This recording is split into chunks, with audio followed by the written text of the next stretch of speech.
Sagrada Biblia Monseñor Straubinger. El Apocalipsis del Apóstol San Juan. Nota introductoria. Apocalipsis. Esto es revelación de Jesucristo. Se llama este misterioso libro porque en él domina la idea de la segunda venida de Cristo. Primera de Pedro 1:7 y 13.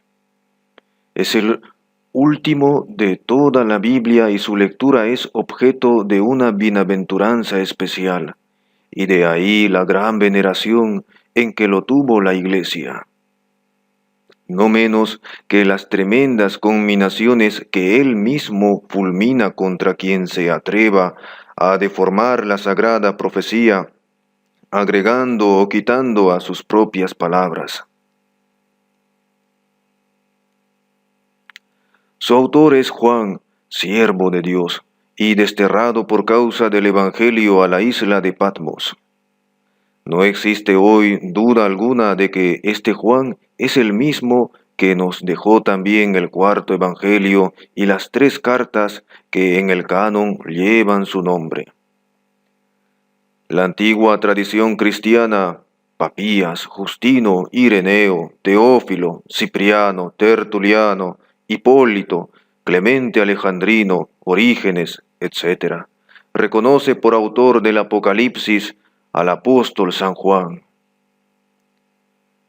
Vigorú, al refutar a la crítica racionalista, hace notar cómo este reconocimiento del Apocalipsis como obra del discípulo amado fue unánime hasta la mitad del siglo III. Y sólo entonces empezó a hacerse sospechoso el divino libro a causa de los escritos de su primer opositor Dionisio de Alejandría, que dedicó todo el capítulo 25 de su obra Contra Nepos a sostener su opinión de que el Apocalipsis no era de San Juan, alegando las diferencias de estilo que señalaba con su sutileza de alejandrino entre los evangelios y epístolas por una parte y el Apocalipsis por la otra. Por entonces, la opinión de Dionisio era tan contraria a la creencia general que no pudo tomar pie ni aun en la iglesia de Alejandría. Y San Atanasio, en 367, señala la necesidad de incluir entre los libros santos al Apocalipsis, añadiendo que allí están las fuentes de la salvación.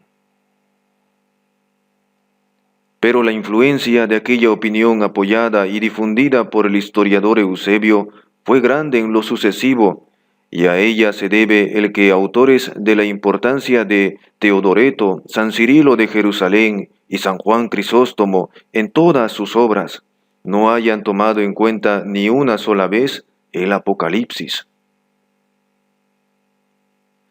La debilidad de esa posición de Dionisio Alejandrino la señala el mismo autor citado, mostrando no sólo la flaca obra exegética de aquel que cayó en el alegorismo de Orígenes después de haberlo combatido, sino también que, cuando el cisma de Novaciano abusó de la epístola a los hebreos, los obispos de África adoptaron igualmente como solución el rechazar la autenticidad de todo ese libro, y Dionisio estaba entre ellos.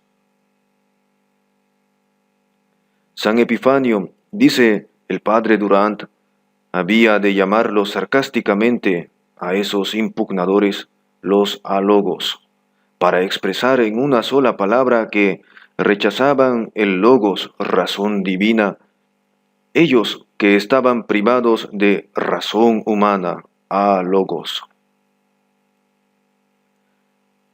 Añade el mismo autor que el santo les reprochó también haber atribuido el cuarto evangelio al hereje Cerinto,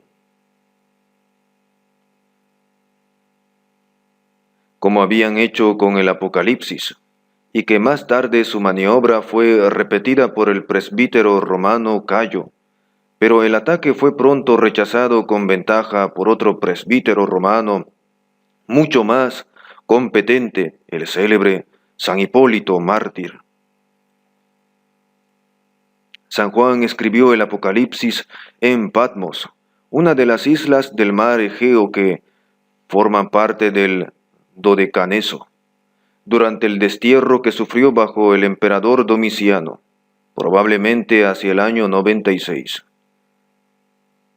Las destinatarias fueron las 7 iglesias de Asia Menor, cuyos nombres se mencionan en 1:11, y cuya existencia, dice Gelín, podría explicarse por la irradiación de los judíos cristianos de Pentecostés, Hechos 2:9, así como Pablo halló en Éfeso algunos discípulos del Bautista, Hechos 19:2. El objeto de este libro, el único profético del Nuevo Testamento, es consolar a los cristianos en las continuas persecuciones que los amenazaban, despertar en ellos la bienaventurada esperanza, Tito 2:13, y a la vez preservarlos de las doctrinas falsas de varios herejes que se habían introducido en el rebaño de Cristo. En segundo lugar, el Apocalipsis tiende a presentar un cuadro de las espantosas catástrofes y luchas que han de conmover al mundo antes del triunfo de Cristo en su parucía y la derrota definitiva de sus enemigos, que el Padre le pondrá por escabel de sus pies. Hebreos 10:13. Ello no impide que, como en los vaticinios del Antiguo Testamento y aún en los de Jesús, por ejemplo Mateo 24 y paralelos, el profeta pueda haber pensado también en acontecimientos contemporáneos suyos y los tome como figuras de lo que ha de venir.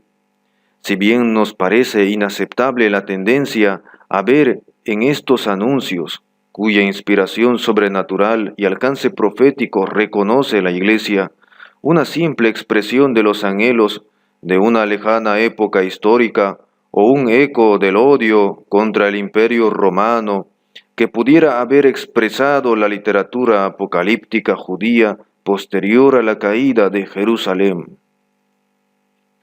A este respecto, la reciente Biblia de Pirot, en su introducción al Apocalipsis, nos previene acertadamente que autores católicos lo han presentado como la obra de un genio contrariado, a quien circunstancias exteriores han obligado a librar a la publicidad, por decirlo así, su borrador, y que en Patmos faltaba a Juan un secretario cuyo cálamo hubiese corregido las principales incorrecciones que salían de la boca del maestro que dictaba.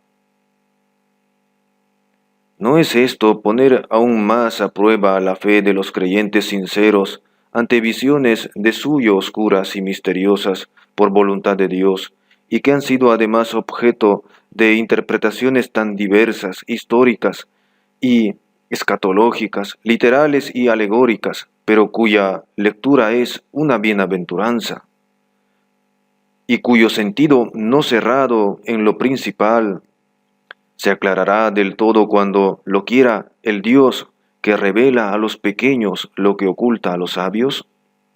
Lucas 10:21. Para el alma cuya fe es también esperanza, Primera de Pedro 1:19. Tales dificultades, lejos de ser un motivo de desaliento en el estudio de las profecías bíblicas, muestran al contrario que, como dice Pío XII, deben redoblarse tanto más los esfuerzos, cuanto más intrincadas aparezcan las cuestiones, y especialmente en tiempos como los actuales, que los sumos pontífices han comparado tantas veces con los anuncios apocalípticos, y en que las almas, necesitadas más que nunca de la palabra de Dios, sienten el ansia del misterio y buscan como por instinto refugiarse en los consuelos espirituales de las profecías divinas, a falta de las cuales están expuestas a caer en las fáciles seducciones del espiritismo, de las sectas, la teosofía y toda clase de magia y ocultismo diabólico. Si no le creemos a Dios, dice San Ambrosio, ¿a quién le creeremos? Tres son los sistemas principales para interpretar el Apocalipsis. El primero lo toma como historia contemporánea del autor, expuesta con colores apocalípticos. Esta interpretación quitaría a los anuncios de San Juan toda su trascendencia profética y en consecuencia su valor espiritual para el creyente. La segunda teoría, llamada de recapitulación, busca en el libro de San Juan las diversas fases de la historia eclesiástica, pasadas y futuras, o por lo menos de la historia primera de la Iglesia hasta los siglos IV y V, sin excluir el final de los tiempos.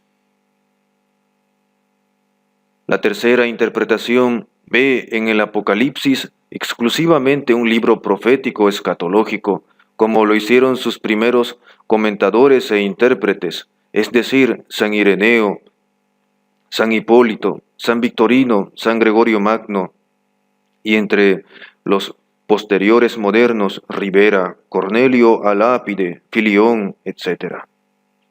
Este concepto, que no excluye, como antes dijimos, la posibilidad de las alusiones y referencias a los acontecimientos históricos de los primeros tiempos de la Iglesia, se ha impuesto hoy sobre los demás, como que al decir de Sickenberger, la profecía que Jesús revela a San Juan es una explanación de los conceptos principales del discurso escatológico de Jesús, llamado el pequeño Apocalipsis.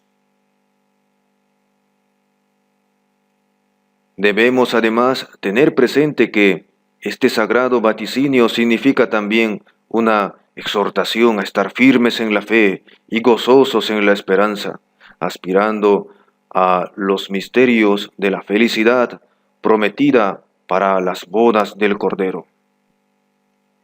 Sobre ellos dice San Jerónimo: el Apocalipsis de San Juan contiene tantos misterios como palabras, y digo poco con eso, pues ningún elogio puede alcanzar el valor de este libro, donde cada palabra de por sí abarca muchos sentidos. En cuanto a la importancia del estudio de tan alta y definitiva profecía, nos convence ella misma al decirnos, tanto en su prólogo como en su epílogo, que hemos de conservar las cosas escritas en ella, porque el momento está cerca. Apocalipsis 1:3, 22:7. Compárese con Primera de Tesalonicenses 5:20, Hebreos 10:37. No sea que volviendo de improviso os halle dormidos. Lo que os digo a vosotros, lo digo a todos. Velad. Marcos 13:36. A esta vela que espera y a esta esperanza que vela se ha atribuido la riqueza de la vida sobrenatural de la primitiva cristiandad. Santiago 5:7. En los 404 versículos del Apocalipsis se encuentran 518 citas del Antiguo Testamento, de las cuales 88 tomadas de Daniel. Ello muestra sobradamente que en la misma Biblia es donde han de buscarse luces para la interpretación de esta divina profecía.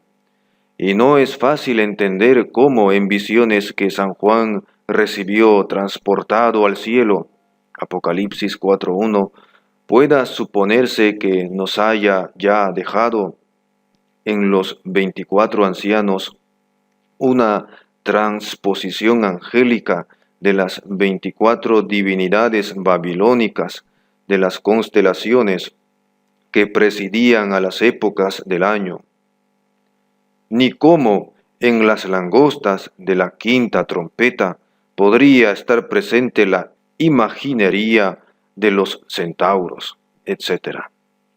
Confesamos que, estimando sin restricciones la labor científica y crítica en todo cuanto pueda allegar elementos de interpretación al servicio de la palabra divina, no entendemos cómo la respetuosa veneración que se le debe puede ser compatible con los juicios que atribuyen al autor incoherencias, exageraciones, artificios y fallas de estilo y de método, como si la inspiración no le hubiese asistido también en la redacción, si es verdad que, como lo declara el Concilio Vaticano, confirmando el de Trento, la Biblia toda debe atribuirse a Dios como primer autor.